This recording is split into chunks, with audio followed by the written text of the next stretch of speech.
बोलो जयकारा बोल मेरे श्री गुरु महाराज की जय। बोलो साचे दरबार की जय। जालू परमहंस जी महाराज की जय। एक रोज इरशाद हुआ कि सबसे बारीक जुज यानी अंश जिसके टुकड़े नहीं हो सकते उसको परमाणु कहते हैं। ऐसे 60 परमाणुओं का एक अणु होता है और 2 अणुओं का एक दुनीक जो बाद यानी हवा है, 3 दुनीक की अग्नि, 4 दुनीक का जल और 5 दुनीक की पृथ्वी है।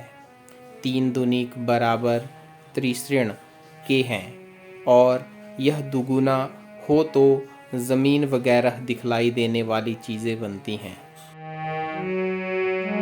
एक रोज़ इरशाद हुआ कि इच्छा यानी ख्वाहिश 3 प्रकार की होती है।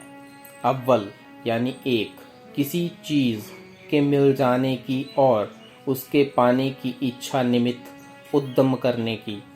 दूसरे यह कि दुख और तकलीफ दूर होने की। तीसरे यह कि जो काम करना उसका फल चाहना।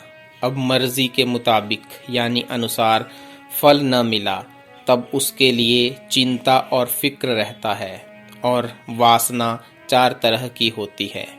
एक सुषुप्त वासना जो जड़ स्थावर यानी दरख्त, पत्थर वगैरह आदि को होती है। दूसरी स्वप्न वासना जो पशुओं को होती है कि उनको वासना का ध्यान ही नहीं होता। तीसरी जागृत वासना जो इंसानों और देवताओं को होती है और जो वासना में ही लगे रहते हैं। चौथी क्षीण वासना जो ज्ञानी को होती है। जब किसी प्रकार की वासना न रहे तब संसार बेदिल यानी फीका हो जाता है। एक रोज जनाब दीवान दामोदर व जनाब सेठ बाशाराम साहिबान यानी साहब का बहुवचन ने टेरी में बड़े जोर शोर से ऐतराज यानी आपत्ति उठाया कि मस्तूरात यानी स्त्रियां भी श्री महाराज के पास माथा टेकने को न आवें। चंद भक्तों ने कहा भी कि यहाँ की मस्तूरात दरिया पर जाकर तन विरहन यानी नग्न नहाती हैं और बनाव सिंगार करके पानी भरने जाती हैं। सरे राह पठान बैठकर आवाजें यानी व्यंग्य कसते हैं और वाही तबाही यानी उल्टा सीधा बकते हैं। उसकी वजह यही है कि उनको अपने मजहब के उसूलों यानी नियमों से वाकफियत यानी परिचय नहीं होती और न उनको किसी किस्म का सत्संग होता है। इसमें तो आपको कुछ ऐतराज नहीं है और यहाँ पर आकर मालिक का भजन करती हैं। एक बुजुर्ग महात्मा को माथा टेकती हैं, कथा वगैरह सुनती हैं और सत्संग करती हैं।